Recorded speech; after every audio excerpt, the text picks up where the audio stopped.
So it's not practice that makes perfect, it's perfect practice that makes perfect. How you practice really defines how you perform, or it goes a long way to deciding how you perform on the golf course. One of the things I see a lot from hobby golfers and club golfers is they stand on the driving range and they hit 20, 30 balls until they get the groove of their swing going, and they expect to take that to the golf course. After 2 or 3 holes, they usually look at me and say, I can do it on the driving range, but I don't seem to be able to do it on the golf course. You should try to think about it in terms of not taking your golf swing that you work on the driving range to the golf course, but practice the sensation of being on the golf course on the driving range, so that the two come closer together. So there's like a driving range swing and a golf course swing. A driving range swing is the workplace. This is where you work on your golf swing and you work on certain things, getting your hips to move, getting your shoulders, whatever it is that you and your instructor are working on. As soon as you move away from the work area, that's the play area. You've got to play golf out there with not so much technical thought.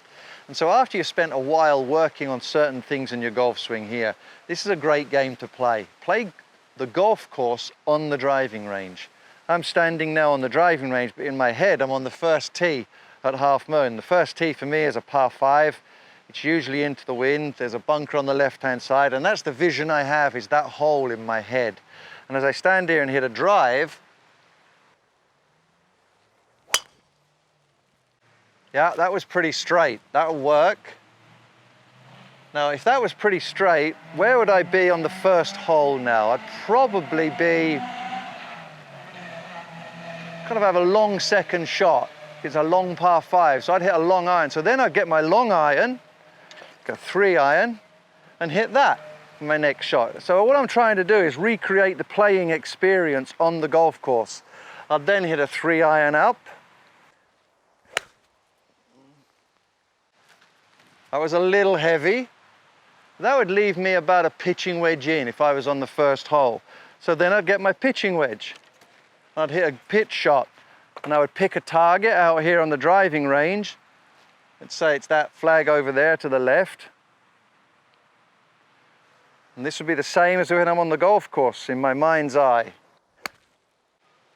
That was a pretty good one. Yeah, that should be quite close to the flag. I'd give myself 2 putts and I'd move to the next hole. So I'm recreating a playing experience on the driving range so that when I go to the golf course, it's not so foreign. I'm not thinking too much about the technique. Good players often say that when they're in the zone, the mind is so quiet, and it's because they're not thinking about all these technical things.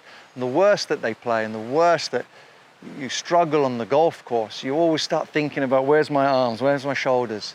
So think a little bit about that, and this is a great way to practice to help improve that.